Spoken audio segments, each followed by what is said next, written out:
the next subsequent class, we should be able to move forward with confidence as we do LPM. One thing that I'm very sure is that in that paper, you will have at least 3 questions, if my projections are right, on accounting.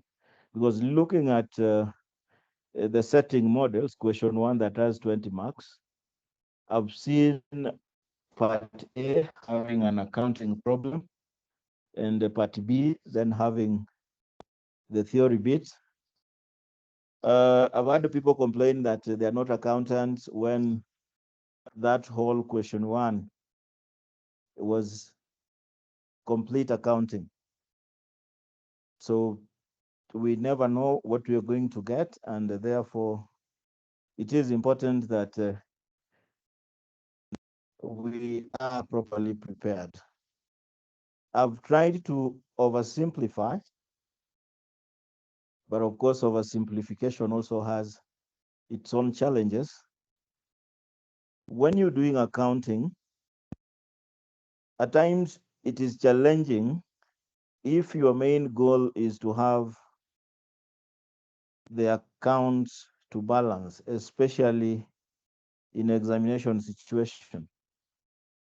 Of course, it would be expected that you would balance, but again, the examination environment is a little bit tricky. You get tense. So qua ground, then things become difficult. But there are marks that you can pick very quickly if you are organized, and you run away very quickly with them, as we are going to see. I would request that we set our minds to the default setting, freewheeling. Let's not be rigid in our thinking so that we get this. Let's work a free gear so that at least at the end of the day, we are somewhere. I will go with the option of, first of all, taking us through the basic concepts, which of course you will be listening to. Then, of course, I will present a past paper question. I'd shared it yesterday, question 2. Then I will introduce another question on advocate accounts. That would be enough for today, just introducing the key concept. Then the next 2 questions would be much longer, and I believe with that tutakuwa tumesaidika. So basically, that is yours truly. And I believe so many of us are Christians, and I will be calling names. Esther Kimani, do you know the story of creation? Yes, I do. Tell us about the story of creation, the creation story rather. See, when God started creating, He started creating the world on the first day, and He finished the whole creation process on the 6th day, and then on the 7th day He rested. Yes. So he had 7 days. Yes. And within the 7 days, if you look at my screen, the duration was 7 days. And so then each day he accounted for what he did. So what did he do on day 1? Class, anybody? Mutanisaidia kuangalia. If Linda were here, then they would help me with seeing the hands. In the meantime, Esther Kimani will help me see the hands and select for me. So day 1, he did what?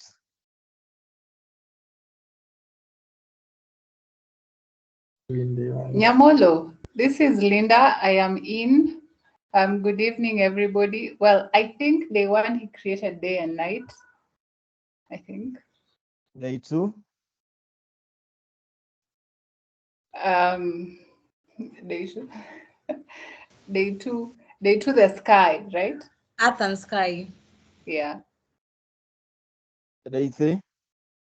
Day three, day one, Land, sea, and no, plant. day, Vegetation land, growth. sea, and vegetation. Yes. So day four. Day, day three, land, sea, vegetation. The solar system. Sun, stars, yeah. System. Actually, my screen shows day one ndio hiyo alitengeneza giza, and day two he created the day. Day three the waters and everything. So the 7 days are basically properly accounted for. So if you look at one side, the 7 days, I would equate it to his accounting period, or the accounting period.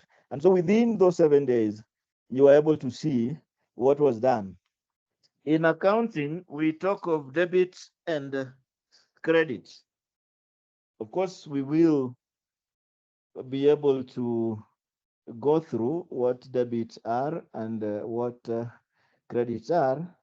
But the rule is that for every debit meaning that a transaction is recorded on one side, then there must be a corresponding credit. Just from the simple illustration, I've just put 7 days on one side, but you're able to see what was done on each of those days.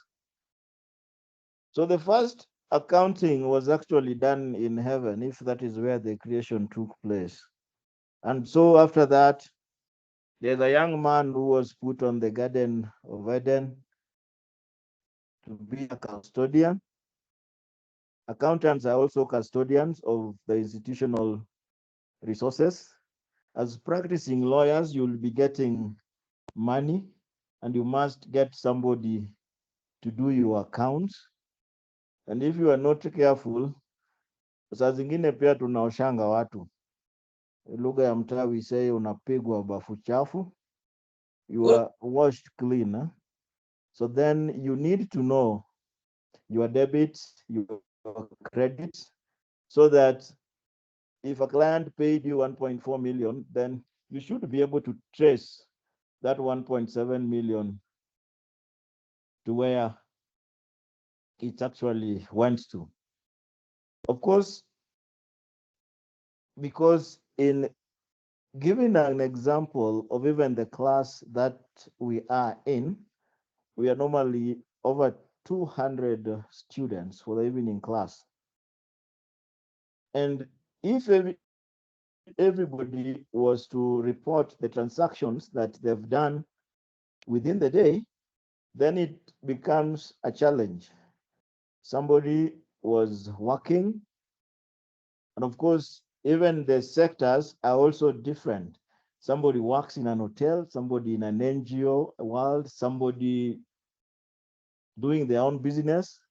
So then, if you told to report on what you did, just like we have the Bible where the creation story was recorded, we would be having so many things. And because of that, we have the accounting standards for convergence. These standards, we have the first one, International Public Sector Accounting Standards. This is basically used by government agencies or semi-autonomous government agencies, state corporation. We have the International Financial Reporting Standards. We have the International Accounting Standards. And of course, we have the International Financial Reporting Standards for the small and micro enterprise entities. So this has been done so that we are able to have comparabilities as opposed to everybody reporting on their own with the standards. Then the standards prescribe the manner in which you are expected to report. If everybody was given an opportunity to report, kila mtu atareport vile anapenda. So then these standards help us have that convergence in reporting. There is comparability, understandability, and very, very many other elements that we will touch base with as we go through this. Of course, then there is the accounting equation that assets equals liabilities plus capital. You will be able to see this in our balance sheet. Once we've done the entries, then we should then be able to see how this applies. For those of us who did maths, if you want to get your capital, then you move L to the other side, and you will see that capital then would be asset minus liability, and vice versa for the liabilities.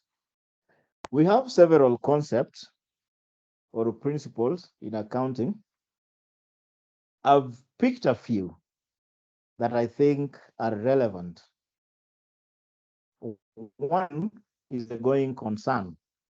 The going concern is basically a proposition that the business would continue running into the foreseeable future. We don't expect that we'll become insolvent, or if it is a sole proprietor, that you're going to be bankrupt within the next few days. Of course, because of the going concern, the best time to measure the performance of your business would be at the point when you stop being a going concern. But because we need to measure and know the performance of our businesses, we have to measure the performances at intervals. And those intervals are what we are calling accounting periods. For the government, it starts on 1st of July and ends on 30th of June. Private sectors, it can start on 1st of January and 31st of December. I will explain further why that concept of the accounting period is important when we talk to the principles of accruals and repayments, that all incomes and all expenses are matched with the revenue earning effort to them. That is the matching principles. And then whatever has been done within a reporting period must be reported within that financial year. Of course, the historical cost concept, when you're talking of measurements and the recognition, all assets, you will most of the time recognize them at their historical cost. That is the price that you paid when you are purchasing them. I've talked about the accounting period. Of course, at the end of the year, then, you will be having your trial balance. But after you've done your trial balance, which you're going to see shortly, then you'll have certain transactions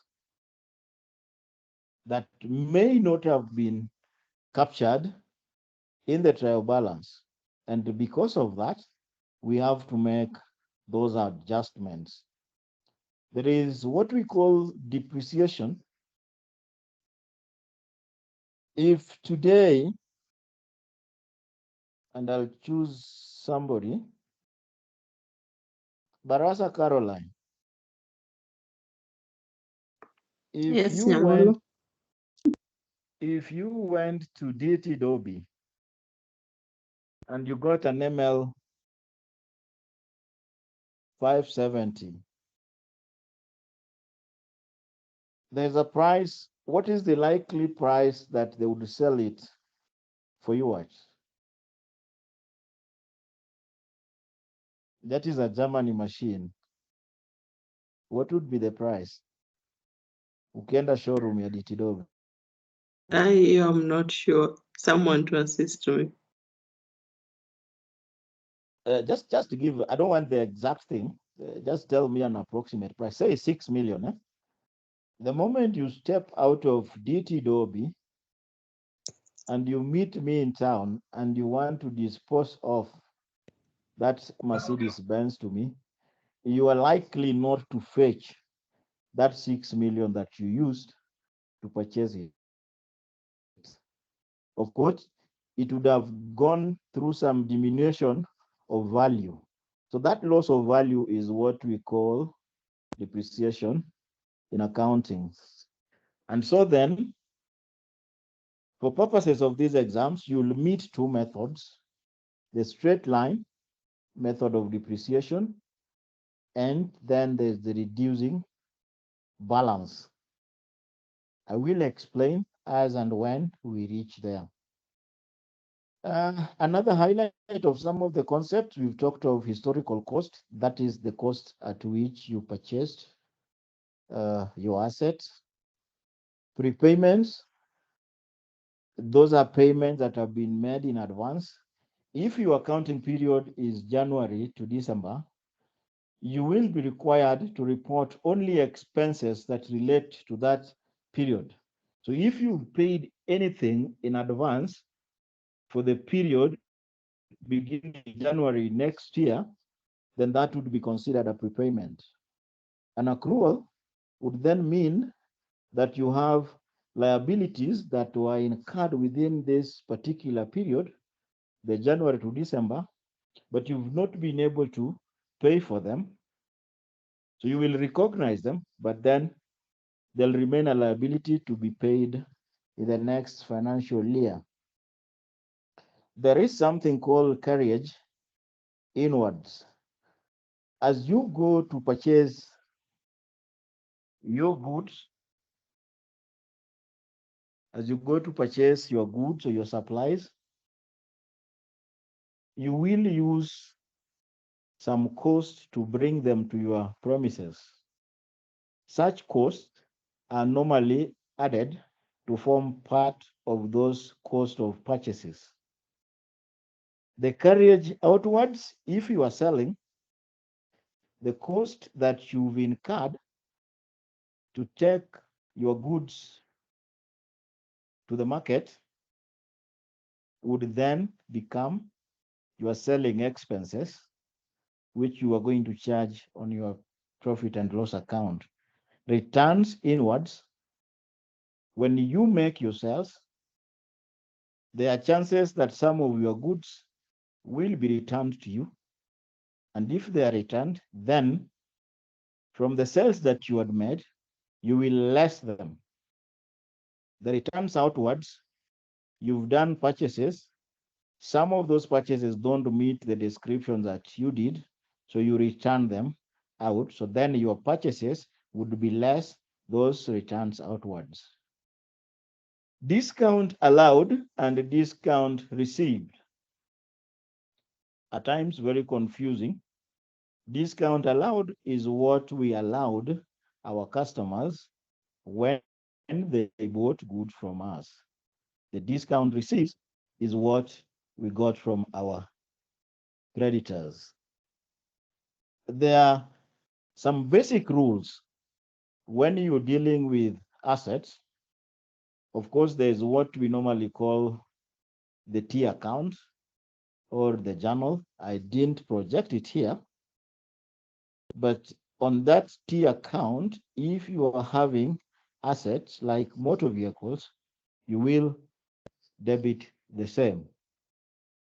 In the event that you're also transacting or recognizing an expense, it will be debited. In the event that you're dealing with the liabilities, it would be on the credit side. An income would also be on the credit side. A gain would also be on the credit side. We also have what we call provisions. If you are selling on credit, there are chances that some of your debtors might not pay you. So, because of the principle of prudence, accountants would then put a provision for those debts. Kuna watu tu najua huyu nikimpatia yenyewe hatalipa, nampatia tu credit, but they won't honor that. So then we would make a provision for bad and doubtful debts. Of course, then you will also find debts that cannot be recovered, and we call them bad debts. So that would be an expense or a loss. So an increase in provision would be treated as an expense or a loss to us, while a decrease would then be treated as a gain. As a gain in the sense that we expected that debtors worth 1 million would not pay us. So we provided for 1 million. But at the end of the year, wakaguswa na Roho Mtakatifu, and 500 million or 500,000 was then recovered. So then from your provision, we would recognize that as a gain. So loosely, and I'm saying loosely because you'll find instances where reasoning, depending on the situation that is at play, you debit the receiver and you credit the giver. And I will give an example. We have used money in the bank to purchase a motor vehicle. A motor vehicle is an asset, and so we will debit that asset and we credit bank. Because we said there's always a debit and a credit. That is a simple and basic understanding of the same. Of course, expenses, we've said you will debit, and income you credit. For assets, you also debit, and liabilities you credit. For losses, debit, and gains you credit. In our example, we will be able to see this. We talked about the trial balance, and the trial balance is the first point where we are testing whether our debits and the credits are complying. So then we've said that all our assets are debited and the liabilities are credited. Equity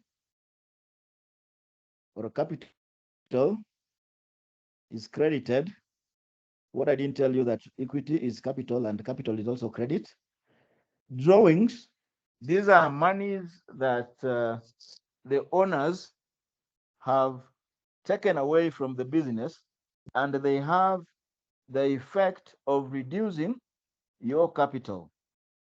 Your capital will also be reduced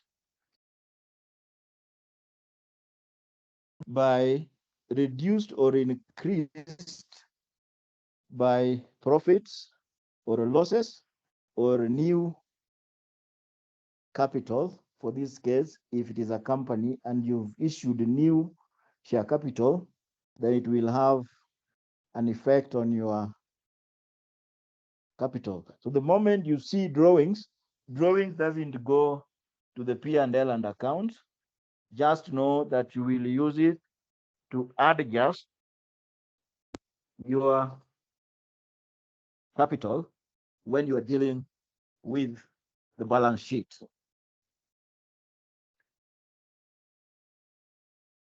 I've put a note there, sorry, that when you're reading these questions, the figures on the trial balance will always be truncated. If it is 2 million, you will find 2,000, but on top there are some 3 zeros that are in quotes. When you go to the additional information, then what you will get is that you will be getting that information written in whole. So students would then at times make a mistake because of the pressure of exams. You deduct 2,000 from 2 million. So then you must make sure that whatever you are adjusting are the same. The titling of the balance sheet of the income statement, for the balance sheet, it is Nyamolo's balance sheet as at 31st of December 2022, or Nyamolo's income statement for the period ended December 31st. I'm told when you're doing CLE, there's a mark for that proper titling. Now, I'll go straight to the question that I had shared with you. And in order to save time, I will take you through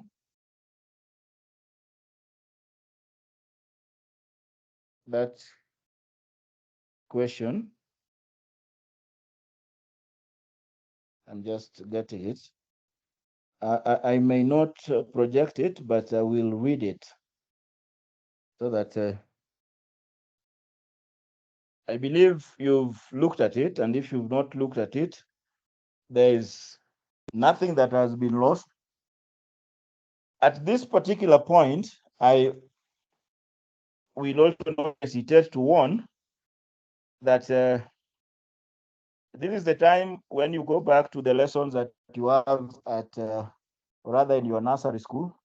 Always try and have a ruler and a pencil. You look at that question paper, somebody was trying to map. There's an arrow moving from motor vehicle expenses that is at 7,300. Have your ruler, because there is a risk of picking the wrong figures. When we are doing accounts, it is the number of the right entries that you make that scores you marks. If you post the correct entries, the balancing will always be almost automatic. So in this particular trial balance of March Spode, a China wholesaler had the following. Nyamolo, allow me to interject. I Yes. am seeing a question on the chat. Someone needs a bit of clarity again on why we are debiting expenses and crediting income. I would request that we hold that question, and you will note it for me after what we have done. Then we will be able to clarify if it is not understood. So just note it down so that we give that answer, because I know it will be answered as we move forward, or even in the next few minutes. That's fine. So the trial balance, we said that it is the first point where you are checking if your debits and your credits are balancing. The trial balance that we are having is balancing at 314,100 for the debits and 314 for the credits. The first credit is the capital account. It is recorded on the credit side at 112. We have purchases and sales on the same line. There's a 92,400 and 157,240. So the examiner is just playing with your mind to see if you know that purchases are debited because it is a special kind of an asset, and the sales are credited. So then you will pick sales as a credit and purchases debit. The premises are given at cost. We talk of the concept of historical cost. We have motor vehicles at cost.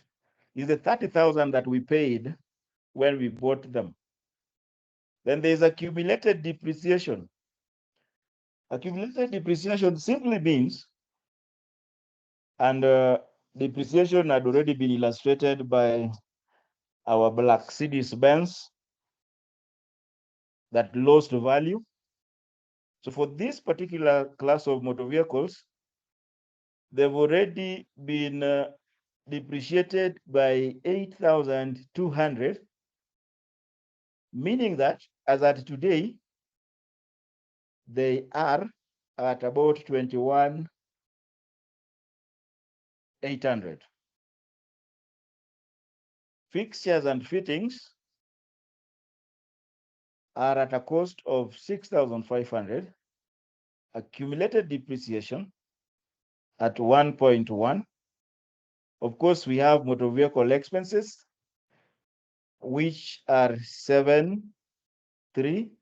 Rates are expenses, wages and salaries expenses, our bank balance, drawings, insurance, trade debtors, provision for doubtful debts, we had said that, trade creditors, sundry expenses. There's a long-term loan of 20,000. Stock as at 1st of January 2014. Then there is cash in hand. So you will see the trial balance for this particular person is balancing at 314,100. So as the time of the trial balance, the figures that have been captured are balancing, but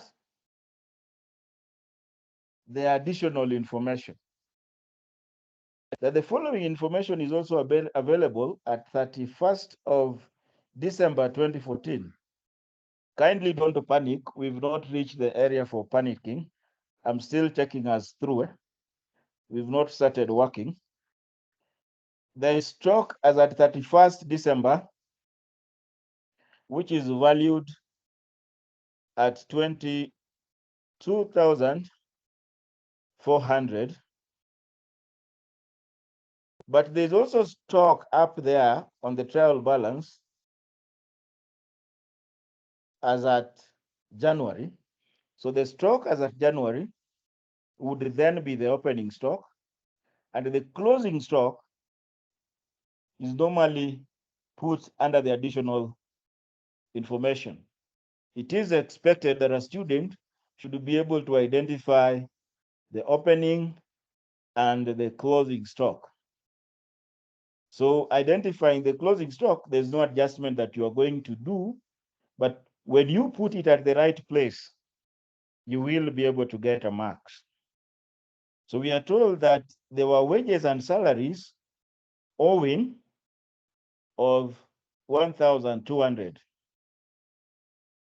If they are owing, it means they are not included on what we are having on that trial balance. And so then we have to make adjusting entries for the wages and salaries. Then we are being told that, just a minute.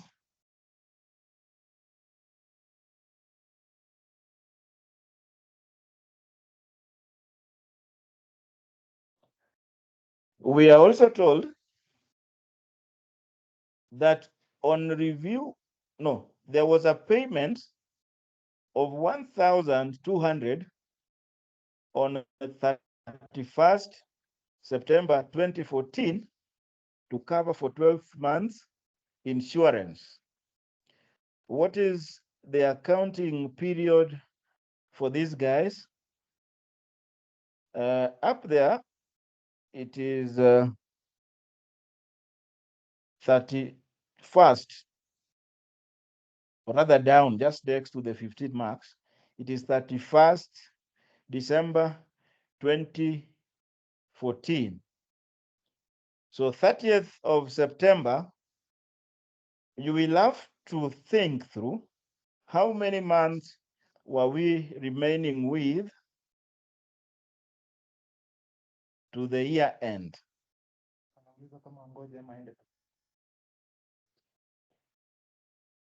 So then we have October, November, and December, which are 3 months. So you will understand what we are going to do with those 3 months. But they paid for 12 months, meaning that 9 months will be treated as a prepayment for the other period beginning January. We are also told that on reviewing debtors, it was discovered that a debt of 800 would not be recovered. That is a bad debt, and therefore we will expense it. And of course, it is also noted that a further 1,200 would be doubtful. Kuna wasee ambao hawatatulipa.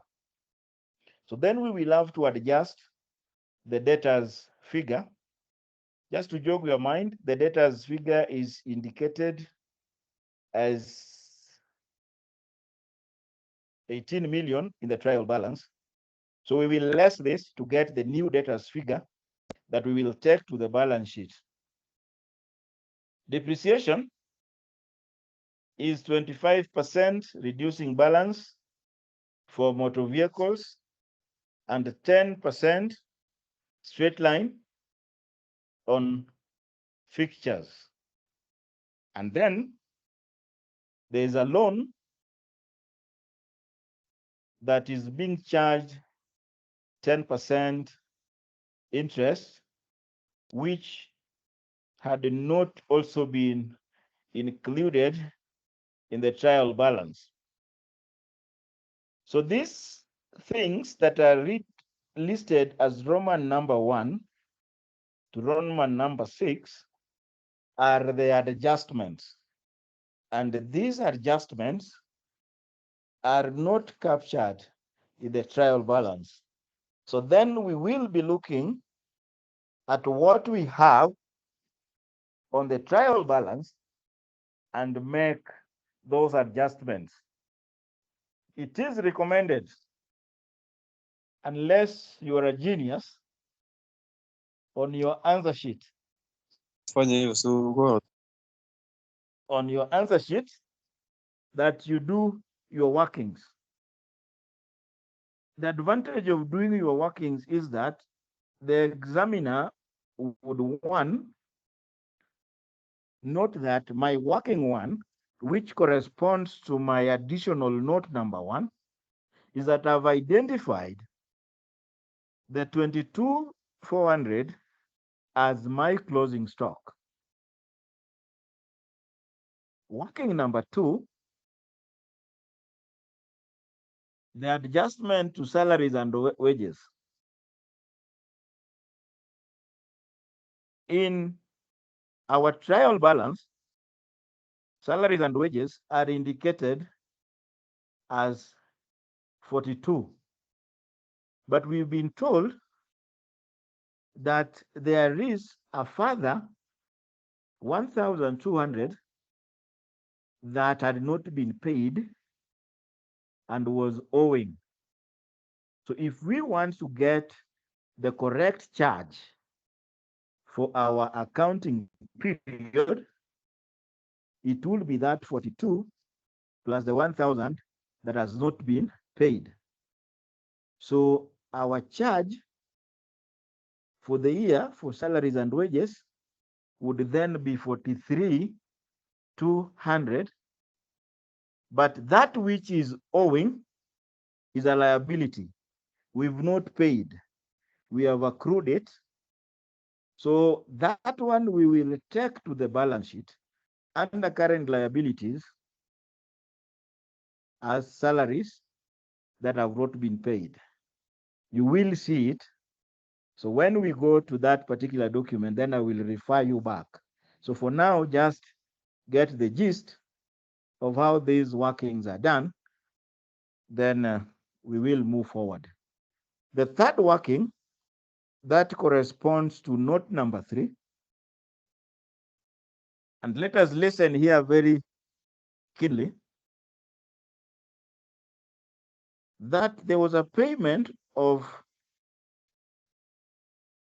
1,200 that was made in September 2014 to cover for 12 months of insurance. And I mentioned it when I was talking about the accounting period. Our accounting period is January to December. So if we are matching the revenues and the expenditures, then strictly speaking, what we need to report on is what belongs to the period January to December. But this man or woman has paid for the 12 months. The 12 months beginning 30th of September. So what we have reported as insurance cost is 2,000. In that 2,000, there's 1,200 that starts from 30th of September or 1st of November to December, then up to September the other year. So what we do, we apportion what belongs to this year. So the first thing that we do, what we've reported is 2,000. We are deducting the 1,200 that corresponds to the 2 years, and we are putting the difference that is highlighted in red, the 800. That is the first part of our insurance charge for the year. That is for the period January to 30th of September. Then we now go and deal with the 1,200. The 1,200, 3 out of 12 belong to the period 1st October to December. That is the 300. So what belongs therefore to our period beginning January to December would be the 800 that we had put aside. That is for January to 30th of September. Then the next 3 months, October to December, which gives you 1,100. And that is going to be our expense for this year, January to December. The 900 is a prepayment. It belongs Nemolo, to the, yes. I cannot see your projection. I don't know if it's only me. Are you able to see my projection, team? No, No. we lost it. No, we've lost it. Disappeared. Wow. Let me do the It has magic. just disappeared.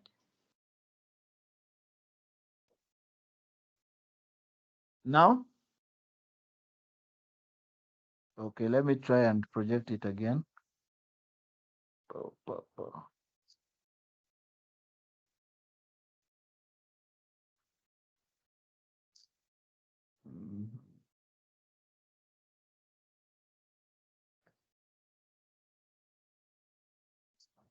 Are you seeing it now? Yes. Yes, it's Yes. back. You will have it once we are done. And that is why I'm more interested in us listening and getting the flow, because I will share this with you. So what I had explained is that for insurance, we've recorded 2,000 in the trial balance. In that 2,000, there is a figure of 1,200 that was paid on 30th of September for insurance. And I've said that if it was paid in September for 12 months, our 12th month will start counting on 1st of October to 30th of September, the other year. But we are required to report for the period beginning January to December 2014. And the matching concept requires us that our revenue earning processes are matched within the expenditures incurred for that particular year. So then we are breaking it. The first thing that we are doing, by deducting the 12,000, the 1,200 from the 2,000, what we are doing is, stop it, is that we are getting the insurance paid from January to September. Then for us to get the remaining 3 months, then we do the 1,200 times 3 over 12. And so our expense for the year is the 800, January to September, then October to December, which is 1,100. And I'd said that this 1,100, we are going to take it as part of our expenditures or expenses in the P&L. The 900 is a prepayment, because haiwezi potea, you have to account for it. So it will go to the balance sheet.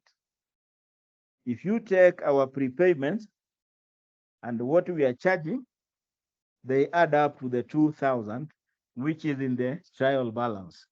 So examiners are just playing with your mind to see if you understand. And these adjustments would give you marks.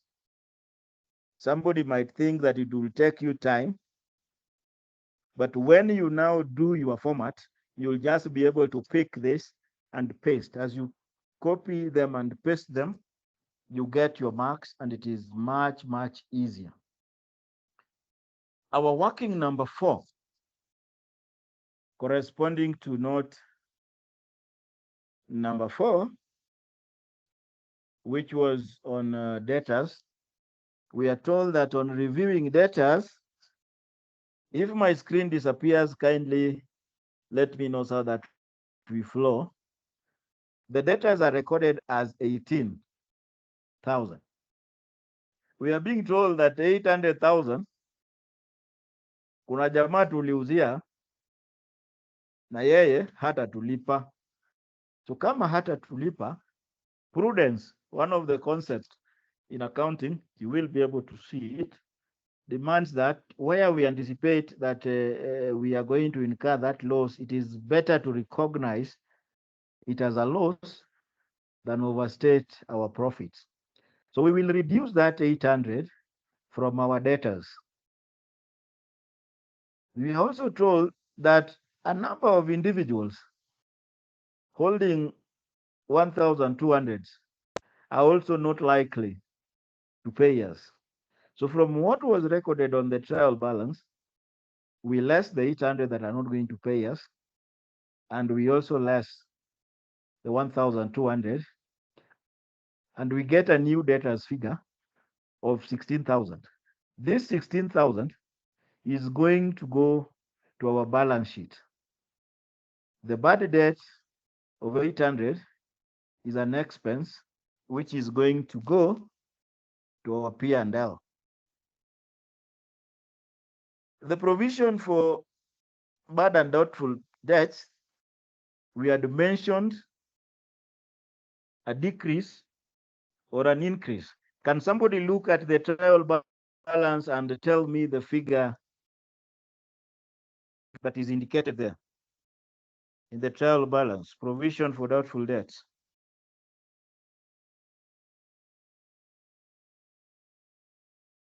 Anybody? Just unmute. 560. Yes? 560. Yes. But in our additional notes, we are told that in as much as we had anticipated that the people who are not going to pay us were going to hold 560, with the corona coming in and the people losing jobs, now we have to make that provision at 1,200. So the difference between what we had provided in our trial balance and the reality on the ground, which is now the 1,200, is 640. That is what we call an increase in provision. What you had provided and what now the reality on the ground tells you. So we are going to make that adjustment. So our increase, we had said that it is an expense or a loss. We expected that the people who are going to pay us were 560. But now, vile inaonekana, that figure has to increase to 1,200. So we are expending more. There will be workings, there will be marks for those workings. The 16 that would go to the balance sheet, the bad debt that would go to the P&L, and this expense of 640 that would also go to the P&L. So then you should be able to pick them and place them straight away. I'll go to working number 5, which is depreciation. And we are told that depreciation is charged at 25%, reducing balance on motor vehicle, and 10% straight line. I'll take you to the trial balance. What is our motor vehicles at cost? Somebody just unmute and tell me, and you also tell me the accumulated depreciation for motor vehicles.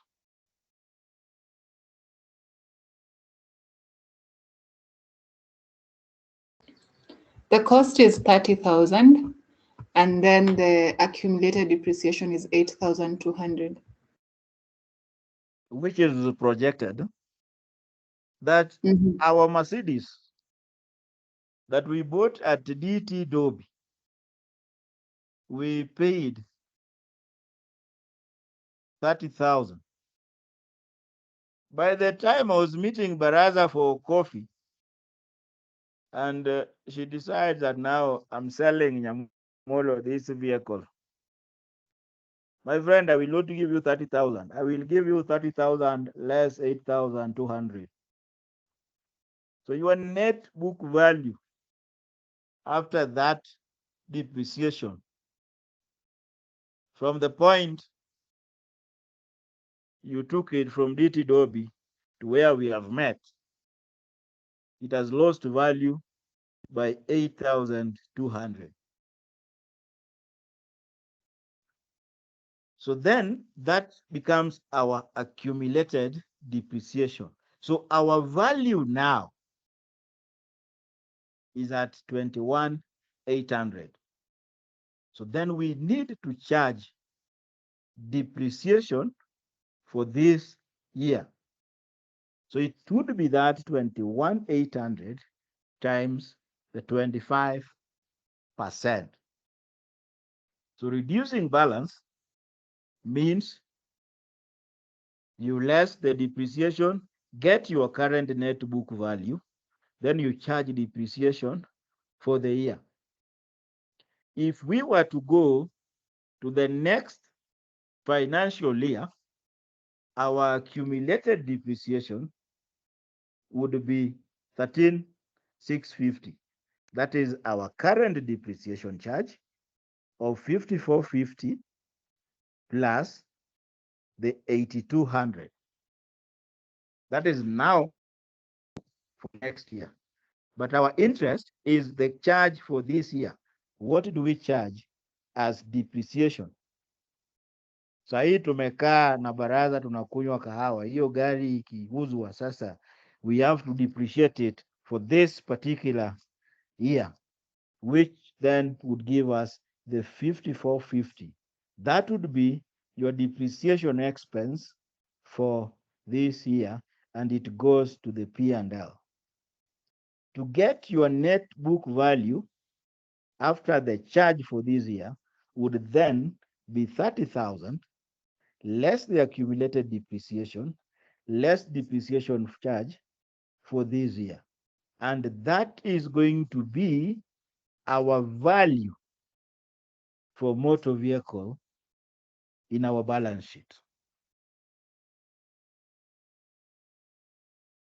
For furniture and fitting, it is 10% on straight line. What is the cost of furniture and fittings on your TB? Somebody look and tell me. Just unmute. 1,100. 1,100. 1,100. That is the accumulated depreciation. What is the furniture and fitting at cost?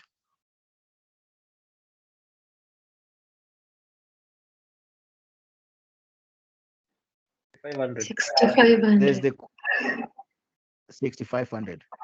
So if it is straight line, then just pick the cost and do 10%. That is different from the reducing balance, where before we do the 25%, we less the accumulated depreciation.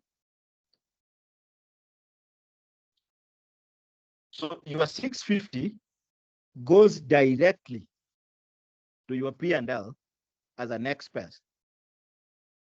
However, to get your net book value, the new figure of your fixtures and fitting in the balance sheet, then it would be the cost less your accumulated depreciation less the depreciation charge for this year. So note that for getting the charge, there's a different treatment between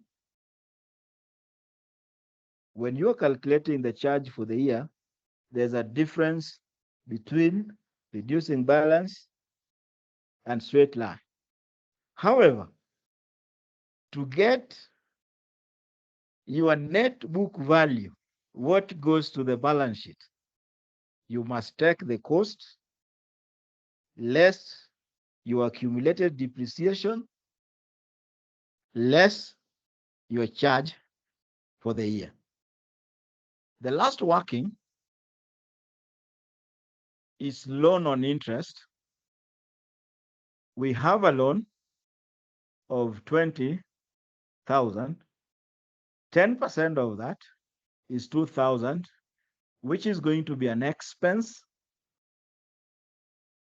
But because we are told it was not provided, we are going to show it as a liability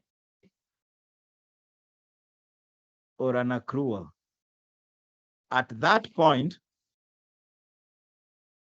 then I will invite questions before I go to what the question requires of us, that is the income statement and the balance sheets. Linda, you will help me to see the question so that my projections are intact. That is okay. So let me just pick one. The first hand, we have Gikonyo Wanjiku.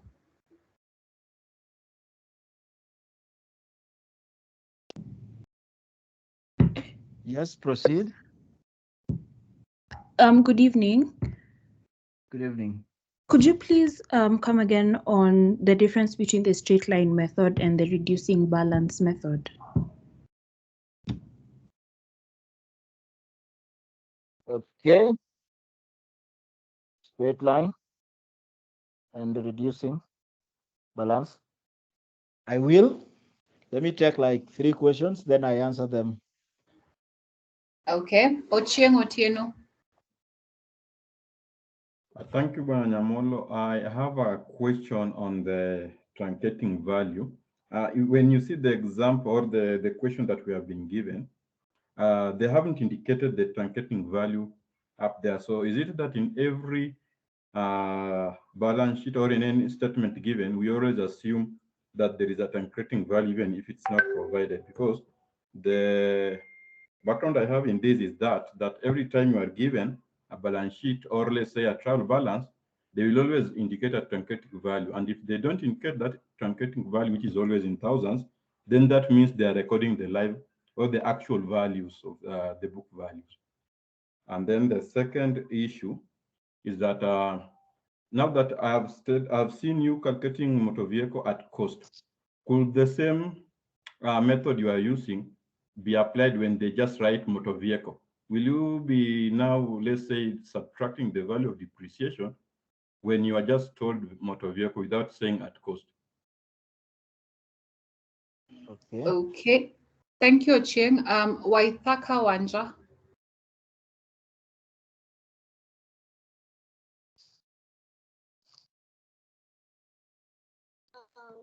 In regards to insurance, I'm not understanding why we have to put 3 months. Please start your question. We didn't get you.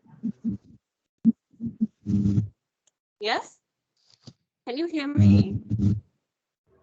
Yeah, you are breaking, but I think you're asking on the insurance, eh? Yes, on the insurance. Yes. My query is why we are putting the 3 months over 12 months and not 9. Yeah, so probably you can kindly clarify on that. And also in regards to depreciation, I'd love to understand why we have to like do separate work for the income statement and also do another depreciation value for the balance sheet. Yeah. Okay, Let me thank you. deal There's with one that. last one. Muiruri Angela. Thank you, Linda.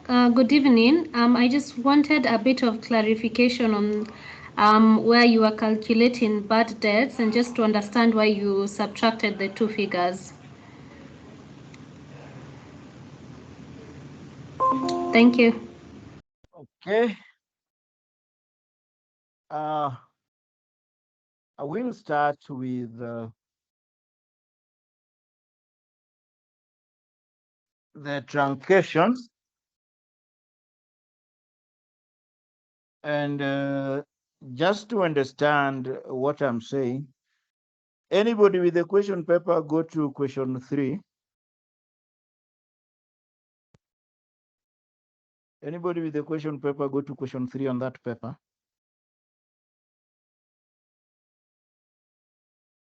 If you go to question 3, we are given building in bracket cost 210 million. We are on that balance. But if you go to the debit and the credit side, the debit is showing, it's written as debit shillings 000 and the credit shillings 000. Then the building is indicated at as 160,000. What I mean truncation is that is not 160,000. You are supposed to add the 3 zeros so that it is read as 160 million. So then our cost would be 210 million. We bought the building at 210 million, but our value today is 160 million. The examiner would play around with your mind just to see if you understand this concept. The difference between the 210 and the 160 represents the diminution in value. So on the other side, the examiner has told you to calculate. This other side, you are not being told, but you are supposed to see for yourself that when there is a reduction in value, then that reduction is attributable to depreciation. Remember our Mercedes at 30,000, and by the time we are sitting for coffee, it is 21,800. So what students would do is that somebody, because we've been told that we recognize this at cost, and we've been told that cost is 210, and you are seeing there is 160. So you do 210 million less 160,000. That is not the same as 210 million less 160 million. That is what I mean by the truncation value. So the figures that you're being given on the trial balance, if I go down to the additional information, you are told that office expenses are 2,115,000. But if you look at the trial balance, it is truncated. So if you're not careful, then you would take the truncated figures instead of adding them and making the figure that you are deducting to also be in a million or in thousands. Depending on your preference, you must make them be alike. If you prefer using your cost of building as 210,000, then 210,000 less 160,000, you will get a figure, but at the back of your mind, you need to know that we are speaking of millions. I think I've tried to explain so that we don't get into that mistake. Ochieng, tuko pamoja? Just before you continue, what I was saying or what I noted was, you see, you are giving the example of number 3, but while you are doing number 2, Yes. there is a point where you said that the provision of doubtful debts should be 18 million, to mean that you added some three zeros. That means you added a truncated value of the place value of thousands. So my point was that you only add the truncated value if the balance sheet has shown or the income statement has shown it up there. For example, if you see question 3, it has been shown that the value of the truncate is in thousands by showing those 3 zeros. However, in number 2, nothing has been shown. So it means that that's the actual value. There is no truncation. Because if you see the trial balance of number 2, we just start by giving values without showing the truncation up there, unless I'm having a separate paper. Your observation is correct. Okay.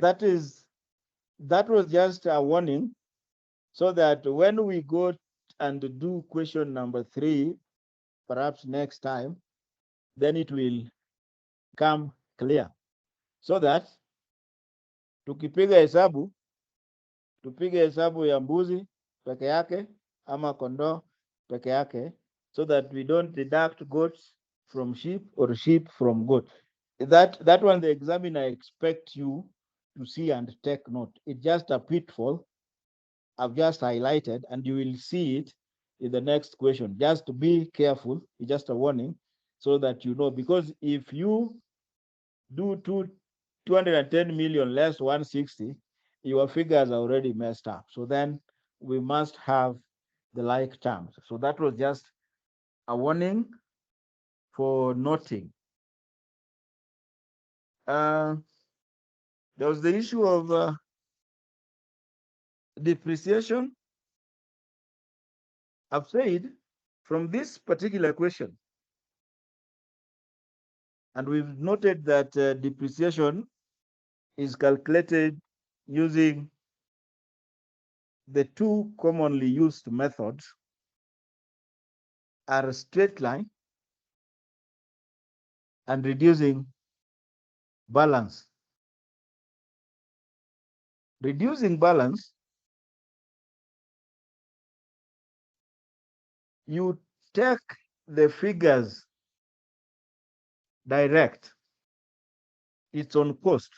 You remember when we talked of this principal cost, historical cost, our assets are recorded at cost. Historical cost simply means the price at which you bought it. The concept of cost, if I were an examiner, I will confuse you by giving you the market value. I'll also give you the net realizable value. Then it is you as a student to remember that assets, we recognize them at cost. After they've been recognized at cost, then we charge depreciation. And so then I'll again repeat the workings on the depreciation. We've been told that for motor vehicle, we are charging it using reducing balance. Reducing balance means it is the value after depreciation, and we are being told that our assets from the trial balance are valued at 30,000. Accumulated depreciation is depreciation to date. And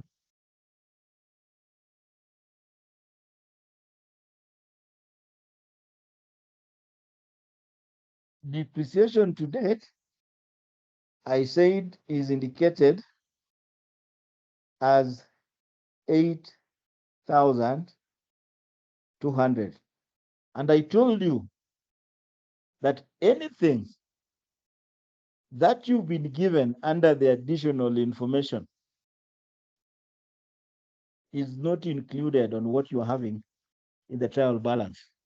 And so the examiner expects that you will be able to know and adjust appropriately. Then you take those figures to either your income statement or your balance sheet. So for our case, before we charge our depreciation for this year, we've been told that for motor vehicles, it's reducing balance. So we take the cost and we less our accumulated depreciation of 8,200 to get the net book value after depreciation. So our motor vehicle cost in this particular financial year would be 21,800. So we are going to charge our depreciation on that net book value of 21,800. So once we do that,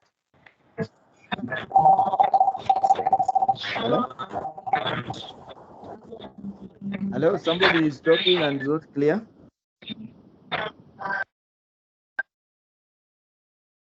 So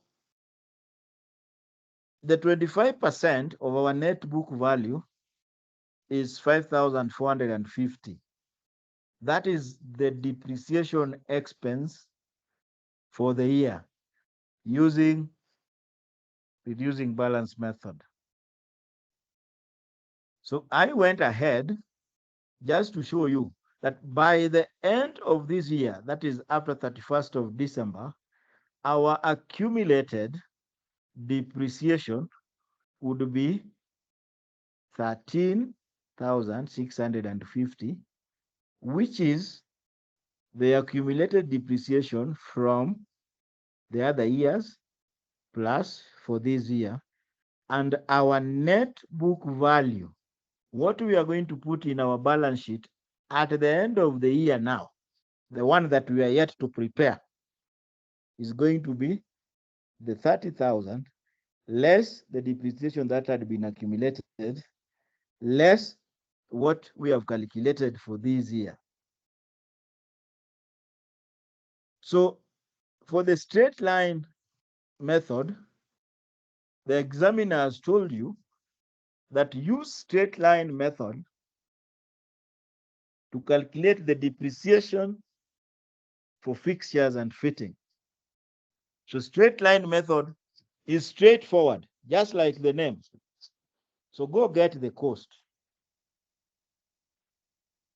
10% of it is 650.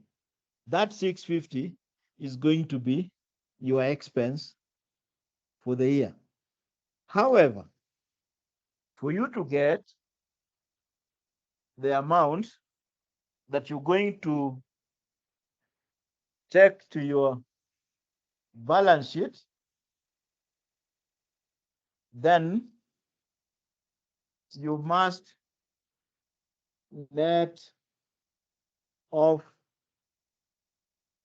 the accumulated depreciation, which is indicated as 1,100, and the 650, which is the charge for this year. So then take note of the two methods. The motor vehicles and all assets is at cost.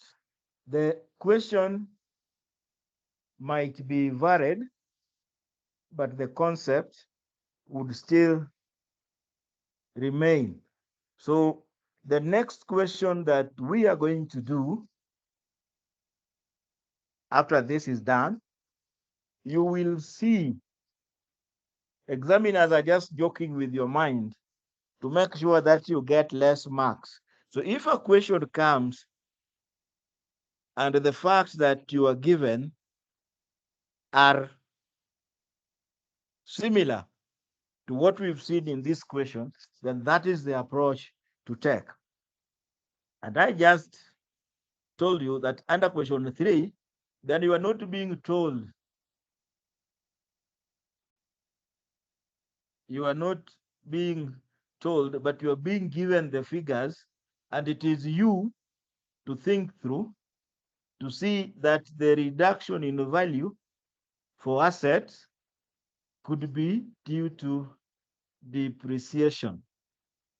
I think that is clear. I will go to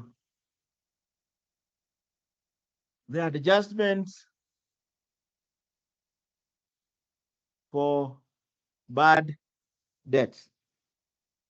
In our trial balance, we're being told that trade debtors are 18,000. Lakini kuna story ingine tunapewa that after looking at the debtors, we are seeing that a number of individuals that we had sold goods to worth 800 are not going to pay. Hawa majamaa waendi kutulipa. So if we leave that in debtors without adjusting, then our debtors are going to be overstated. Tayari unajua hawa wasee wenye wanatu owe 800 hawaendi kutulipa. Then there is another bunch of people who are holding 1,200. We are also suspecting, we are doubtful that they are not going to pay us. So these people who are not going to pay us, and the people that we are doubtful as to their payment status, in accounting, applying the principle of prudence, we don't want to overstate our debtors because it is very clear that we are not going to collect it. So what we are going to collect is what was indicated as 18,000 less the 800 less the 2,000. So our new figure of debtors that we expect to collect is 16,000. The bad debtor of 800, that one that is a free mark. Once you understand this, you would take it directly after umetengeneza your format for the P&L. You don't need to adjust it. You only adjust the debtors and the bad debt. That is a free mark. If you post it rightfully, which I'm going to show you, the only adjustment is again on the provision for doubtful debts. And when you adjust, you either get an increase, which is treated as an expense or a loss, or a decrease, which is treated as a gain or an income. So what we have on our trial balance, we thought that the people who are not going to pay us were going to be 560,000. Situation on the ground now tells us hawa watu watakuwa 1,200. So from what we provided and what now the ground is saying, is what we are saying that it is 1,200, what the ground is now saying, and what we had provided for, the 560 that you will see in your trial balance, is 640. So the 640 is going to be an expense in the P and L. So when you are adjusting doubtful debt, the moment you see doubtful debt, this is the procedure. Just like you have your civil procedure rules or criminal procedure rules, the accountants, this is our rules. And unless the rules tells you otherwise, then you stick to those rules. The other one, once I finish the insurance one, you will allow me to go and see how those figures sit in the P&L and the balance sheet. Then we will take the second round of the questions. Insurance costs. We've said that we are reporting our accounting period for the period beginning January to December 2014. You will see a principle called the matching principle, that if you earn revenue between January to December, then that revenue, the only expenses that you are supposed to charge are also expenses that have been incurred between January to December. If you've incurred liabilities between January to December, they must be recognized for that period. If you have not paid them by the end of the year, then you recognize them as liabilities or accruals. So we are being told, if you go to the trial balance, that the charge for insurance is 2,000. That is what is indicated there. A good examiner, when they are giving you the note, would tell you that included in the figure for insurance is an amount of 1,200 paid on 30th of September for 12 months. But you can't force an examiner to be good. But you can be taught how to get the examiner's trick. The moment you hear that line,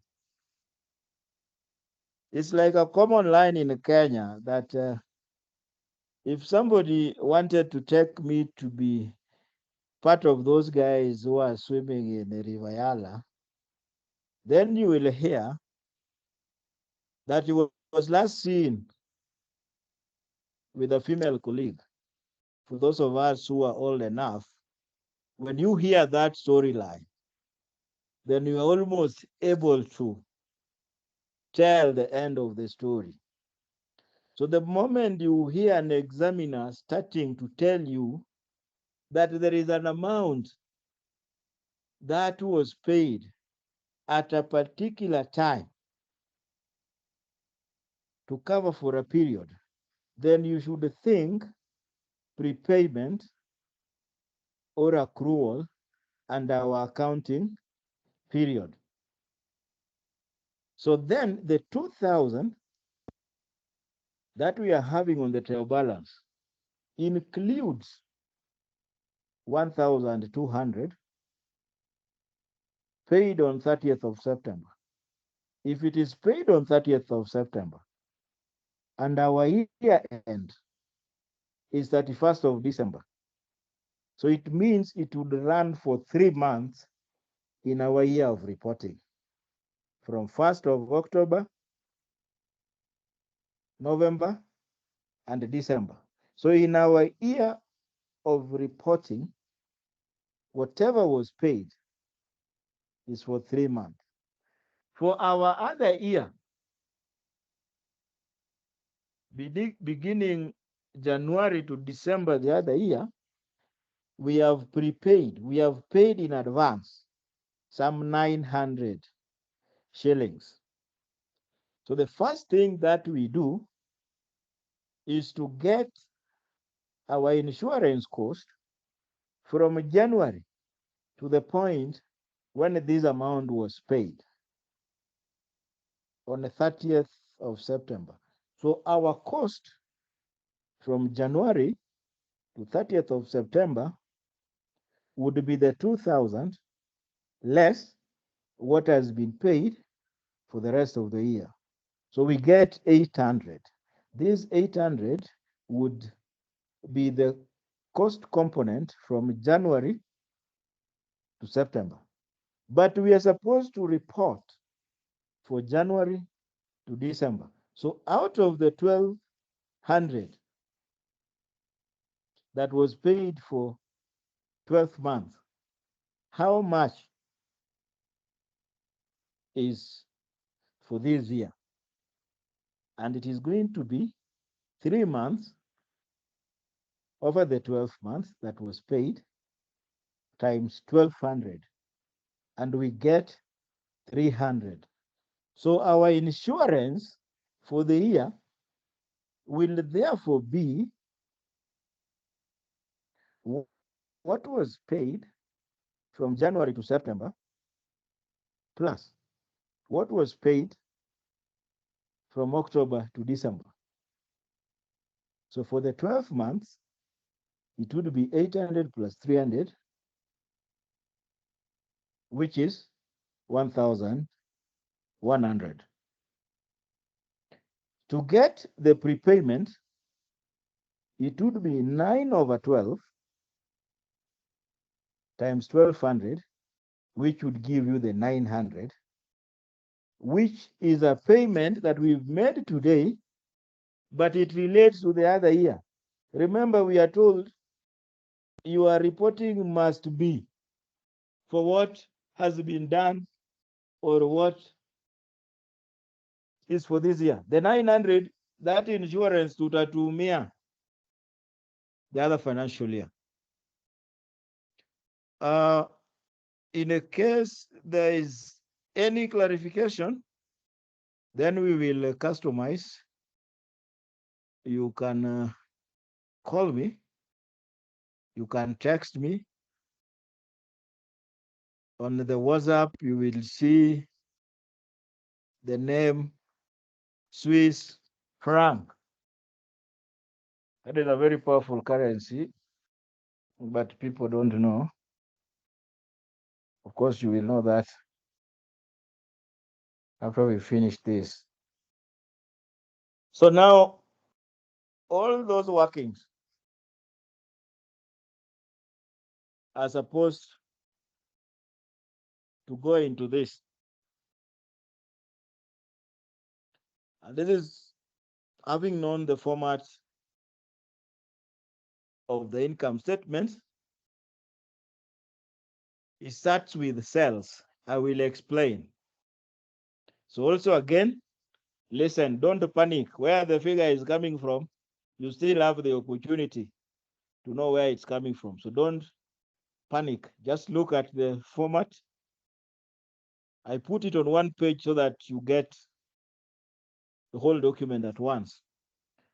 Our cells, in the trial balance, we told you that cells are credited. The cells are indicated as 157, 250.00. I should have gotten that out. That one you are getting from the trial balance. Somebody can be validating that. Then we have to work. If we had sales returns that had mentioned somewhere here, returns inwards, we said the effect is that they are reducing our sales. So we would have brought them here and we less them here, then just below that we would have our net sales. For this instance, we don't have anything that was returned. Kila kitu tuliuza, Jumia ilienda, hakukuwa na anything imbo yenye ilirudi. So our cost of sales, we start with opening stock. Opening stock, you will be given the trial balance, which is 19,250. Our opening stock, we will add the purchases. Remember, the purchases were in the same line with the 157,250, so that you confuse them. So the choice is yours, whether you are going to confuse them, but you know where now those purchases are in the income statement. If you had carriage inward, that is the amount that you used to transport your purchases. Then you add it to the purchases. It forms part of the purchases. Allow me to just tell you that under your commercial transactions, when you are doing capital gain tax, and you will be talking of the receipts from the sale of that property, the adjusted value would also include what you use to bring that property to where it is. It is the same concept as what we are seeing here. So as and when Judy will be doing that, then think when you are seeing those adjusted costs that we have our purchases, but we carried transport ya kuleta hizi vitu mpaka Gikosh was this much. So we will add it to the purchases. In this instance, we don't have it. So the goods that we had for sale was our opening stock, 19,250. Tukanunua 92. If we had carriage, it would form part of the 92. Na tukabaki na goods worth 22,400. The 22,400, you see where it is, and you get it under the additional notes. See the dates on the opening stock. Somebody doesn't need to tell you. If I want to be brutal with you, I will just tell you stock at 1st of January 2014. It is you to deduce that that is opening stock. Stock as at 31st December, that is the closing stock. And I will hide it under the additional information.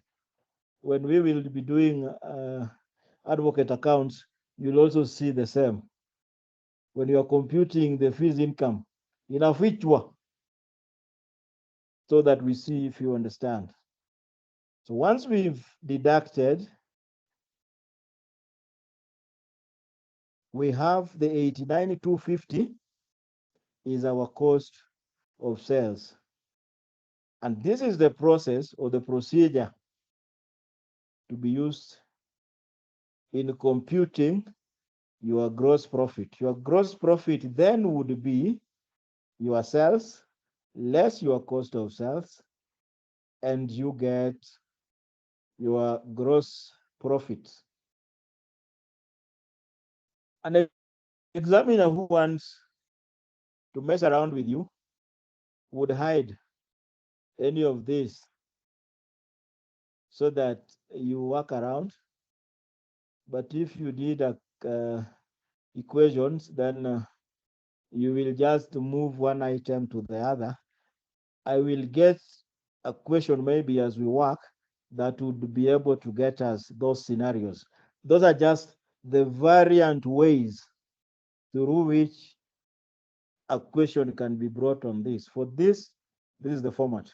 So for the variant ways, we will see them in the 4 questions that we are going to do. And I believe once that is done, then you will be able to face accounting with confidence.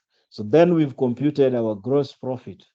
Our gross profit, we have to deduct our expenses so that we see whether we are making a profit or a loss. The motor vehicle expenses, that is in the trial balance, is 7,300.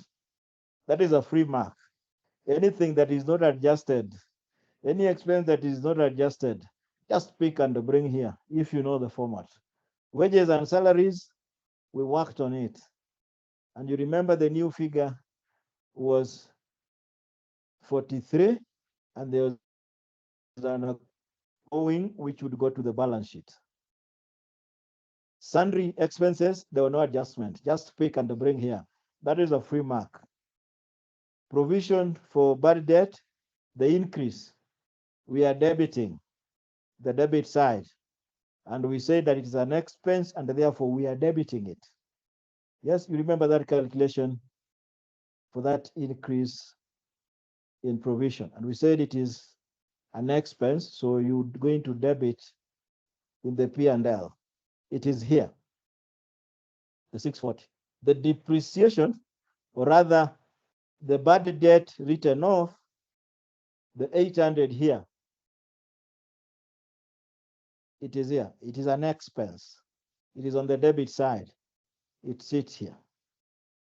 The depreciation that we calculated, we talked of an expense for the year. It is this one. It is coming to the P&L, and it is sitting here. On furniture and fitting, this 650, we said it is a debit. It is sitting here. The loan interest, 2,000, that is 10 times 20. We call it an expense. And we said somewhere that for expenses, you debit this thing here. So you come to your income statement, it's on the debit side. So adding from 7,300 to 2,000, we get our total expenses to be 79,640. So our net profit or loss would be our gross profit minus our expenses of 79,640, and we get negative 650, which is a loss. Still, don't panic. These documents are related. I'm just giving you the connection. Once you understand where the connection is, then examiner hata akikuja akuzungushe na akuzungushe namna gani, you will still be able to understand because the concept still remains. The next thing is the balance sheet. Let me just take you back. The income statement for the period. I had mentioned that, not income statement as at.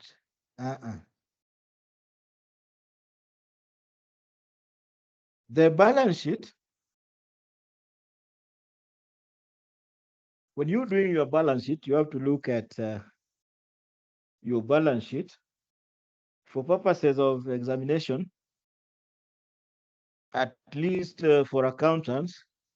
You would start, because of the concept of the going concern, you would start with the more permanent assets. So the current, non-current assets are the more permanent assets, and they include the premise at cost. We did not have an adjustment for premise, so that marks for premises in the trial balance is a free mark. Unachukua, unaweka. haina shida. Motor vehicle, we said that our new book value to the balance sheet was 16,350. Hiyo unaleta hapo, unakuja unaweka 16,350. For furniture and fitting, 4750 inakuja inawekwa hapo. So your non-current asset or fixed asset is the other name. The total is 85,100. Then you come to your current assets or working capital. When you will be doing your cash flow statements, you will see a portion where they talk of from operations. And what you will be dealing with is this current assets, closing stock, trade, prepayments. Then in your balance sheet, or rather in your cash flow, your cash balance and the cash equivalent will mirror these amounts in the bank and cash balances. So if you do your cash flow and down there your cash and the cash equivalents are not mapping to what you have in your balance sheet, then there is trouble somewhere. But all will not be lost. I'm just taking you forward. You would still get marks ya kuchukua na kuweka the right entries. So for our case, the current assets are totaling to 43,850. So our total assets would be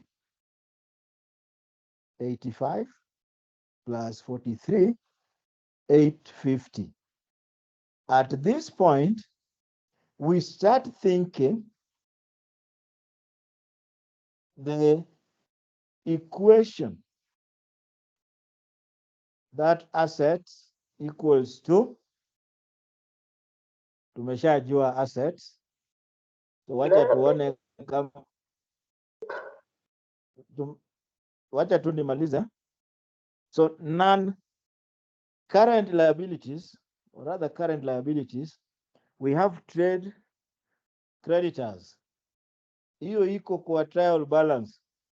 Hatuku adjust, unachukua unaweka, na ukiweka mzuri tiki inakuja. Salaries and wages we adjusted, and we said there's an owing, which is a liability. Hiyo tunaleta hapa kwa trial balance. Just give me a minute, I plug power to my laptop.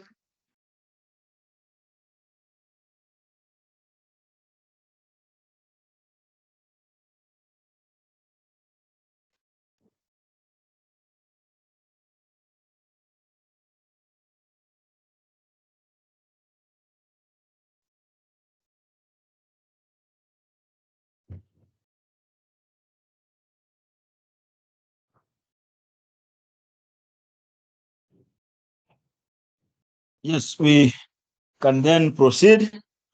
That what was owing is a liability because we have not paid.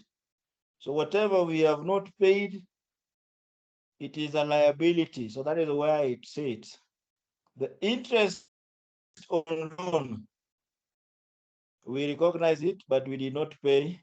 So we must say that it is here. Total current liabilities 18,200. Non-current liability, there's a loan for 20,000. That figure, the loan itself, is 20,000. You will find instances where you are talking of debentures, and the debentures, you will get fixed interest debentures. You told 10% debentures. This is just a loan. You will see it, a number of them, when we go to partnership accounts. So come to equity and capital. Capital was the first item on your trial balance, and it is 112. Another one ya kuchukua na kuweka, and you run very quickly.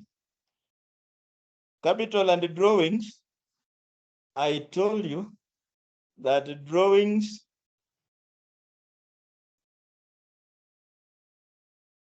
here, the red one,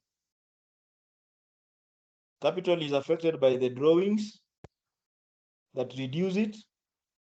Profits increases capital, losses reduces. If you have new issue of share capital, then your profits will be increasing. For this case, our drawings were 96, and we made a loss. The effect of losses on your capital is that in a cooler. So we bring our net loss here. So 112 plus 960 plus 1150, that is 90,750. So then we add, our assets at this point are 128. It should be equal to our liabilities, which are 18,200, 20,000 plus capital. So when you add the three, you have 128,950. So the prophecy has come true. But indeed, assets should be those liability and capital. I'd warned you not to kill yourself if that equation is not balanced. You are not accounting practitioners. In an examination situation, you are competing with time. And if you are competing with time, it is the correct entries that you paste that will give you marks. If you post everything correct here, and you only miss the figure of the net loss, you will be talking of between 8 to 10 marks if it was a 10 marks question. If it was a 20 marks question, unaongelelea 15 kwenda mbele. And so as I conclude, why do we take trouble to prepare all these financial statements? We take trouble to prepare this financial statement so that we are able to know whether we are making losses or profits. Internal users include owners. Nyamolo and Musiri Otieno, shemeji yake, wamefanya Nyamolo Otieno LLP. We want to know whether we are making profits or losses. So the owners want to know. Management want to know. Tukiwa partners, tumeleta Faris. Faris would want to know as part of the management, because LLP lazima kukuwe na manager. Atakuwa analipa mshahara yake kweli. You can't pay salaries with those losses. So you would want to know so that you know. Of course, the other employees would also want to get to know. Creditors and financial institutions, lenders. Creditors, as you doing your commercial transactions, utajua kwamba creditors sio watu wa kuchezea. They can bring you down and make sure that you are insolvent or you are bankrupt. So if a debt is sent out, some of those conditions that you are reading, and you are not able to pay those debtors that you are seeing in that financial statement, then you are in trouble. Investors, customers, KRA would want to know so that they tax you. Because this profit, if you had profits here, then they would tax you at 30%. So they would want to know hizi financials zako zitakaa namna gani. Government, researchers, and the general public. Why would they want to know? Because of decisions. These financial statements, the figures there, can also be analyzed through what we normally call ratio analysis. They are liquidity ratios. Liquidity ratios are basically determining issues of going concern. Are we able to pay our debts as and when they fall due? If yes, then the ratios should be able to tell you. Otherwise, bankruptcy proceeding or insolvency proceedings might follow you. Gearing ratios or leverage ratios would basically tell you if you are over borrowing. Just a comparison of your loans, debt, and equity. Profits are plowed back as part of that equity. Operational efficiencies, the times that you take to collect your debts, the time that you take to pay your creditors. And of course, when you're doing mergers and acquisitions, and you are doing due diligence, one of the due diligences that you do are financial due diligence. Is this company sound? Ama ni shell? We are just buying a shell. And I've given an example during the Safaricom IPO, initial public offer. The Safaricom IPO came after the Kengen, and at that particular time, we had not automated the Nairobi Stock Exchange. So then we were operating under imperfect information or information asymmetry. So those who knew bought the shares in the morning, and because of speculation, they made millions in the evening. So when the Safaricom IPO came, the par value of the Safaricom shares were actually 5 cents, but they were sold to the investors at 5 shillings. A shrewd investor like my lecturer, Esaji, said that that is something that you would not invest in because you are paying a premium of 4.5 shillings. While if you go to the market, the shares would be selling at 5 cents. And that is why most of the people who bought Safaricom shares, watu wamepiga nduru, hata wenye wananisikia hapa, wengi sana mumepiga nduru because you are not smart investors at that point. Now you are.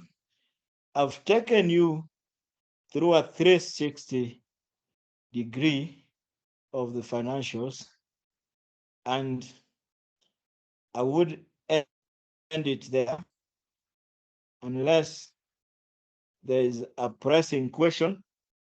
I would share this presentation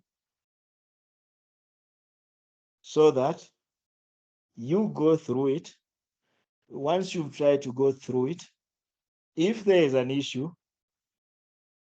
you are allowed to find me and we clarify. I take it back to Linda. Thank you.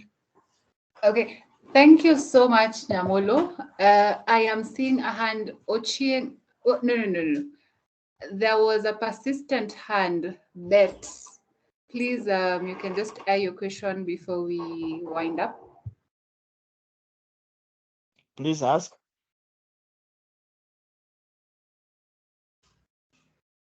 Bet, keep quiet. Yes. Can you hear me? Yes, we can. Okay, my question was on the part of the provision for doubtful debts, where there is a decrease. Now, because it's like an income, where will we put the provision for doubtful debts?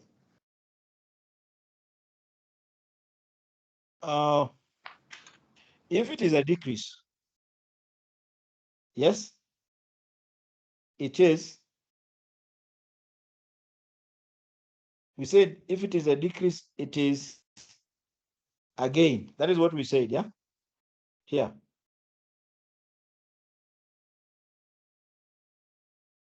Sindio? We say that if it is a decrease, it is an income. So where you will put it is in your income statement. After your gross profit, you would put a line there called other income.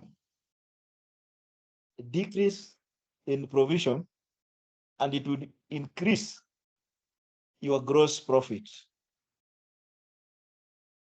Are we getting that? We will get a question that is able to illustrate that. So if it is a decrease would be treated as a gain, and just before that, that gross profit would be adjusted with other income, which is this case called decrease in provision. Assuming it was 1,000, then 67 would be adjusted to 68. Then you would go ahead and deduct your expenses based on that adjustment. I hope I'm clear. Hopefully, we will get a question that is able to get us that. So if we get a question where additional information follows that format, then you are home and dry. We will see another variation, how that question can be set. I will also be sharing a question that I will go through together with what we've discussed. It's for advocates' accounts. The question is there. You will see the trial balance. The workings are there. It's a 6-pager. It is important that you go through it so that in our next class, as we are going through that, you are able to flow. Because once we do that, tunaenda kukaza nuts. The last 2 questions on partnerships and advocates accounts will be a little bit complicated, so that in case you get that complicated in exams, you are also ready for it. Thank you very much. Linda, any other hands? Yes, finally, Otieno, and then we can wrap up. Okay, thank you. Mine is just to identify there is an anomaly in the entry, Mr. Nyamolo, that I think have attracted a long discussion in the chart. When you go to your trial balance, the income statement, I think the entry made of motor vehicle makes it to be to appear as if it is an asset. The real entry should be motor expense. You see, the entry under the expense, there is an entry of 7,300. Yes. So when you follow through the chart, it was as if people asking why motor vehicle an asset, but I think it was just an anomaly in entry. It should be a motor expense, and unlike writing motor vehicle, which makes it to appear to be now an asset under the income statement. Yes, if you look, thank you for noting that. It's actually an expense. That is a figure that if you go to your trial balance, it is an expense. So the moment you see it as a debit, then you realize that it is an expense. It's motor vehicle expense. Thank you for bringing that up. And Okay, that and then tells me that at least some people were alert. It's an expense that you just pick directly. So katika ile harakati ya kuipick very quickly, then I did not put expense, but the chart over there, the subheading there is expenses. So expenses for motor vehicle. But your observation is right. It is an expense. Thank you for that. And then secondly, this is not a question. When you go to the format of your statement, financial position, I don't know, the question is on format. If you can project the financial statement, the balance sheet. Yes.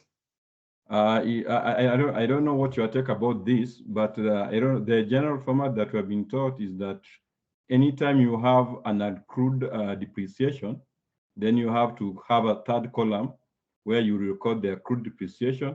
And once you have recorded the accrued depreciation, the use of that third column, it falls between the two, the first column and the second. And if you are not to do that, hello? You will be able to do that. The reason why I did not include that column at this point is that what we need to do is, first of all, to comprehend the concept, how you are treating those. The next question, you will be able to see that. As to the formatting and the layout, once you understand the figures, we shall be able to put it at the correct point. So this particular question was distilled, and it is a CLE question, was distilled to give you all those. There are all those variations, because every time we were talking about assets, accumulated depreciation, current depreciation, once you understand how you do that. So for this particular point and this question, let us first of all understand how that is calculated. Then we will go into that venture. Okay, thank you. And then the last one, I heard you saying that for the purposes of exam, we prepare it in the order of permanency. That does mean that if we prepare this in the order of liquidity, we might be undermarked for that. No. You are not accountants. What the examiners are testing is that do you know where to put those things? Okay. So the most important thing is where you've put them. I don't think anybody would penalize you for knowing where to put it. For as long as you don't bring a premise and you put it under current asset because it is not current. So the moment you know that, those liquidity and everything, for an accountant, that is the threshold that would be expected of you. For a lawyer who just want to know how to record, you must start by learning. Then after you've learned how these things are placed, then unaendelea. It's like winning a child. You don't win a child on githeri. But yeah, vitu soft, then after that. So this particular one was a soft one. The other question on that other schedule is also a soft one. So the variations, as far as this question is concerned, then this is true to that question. You'll get variations.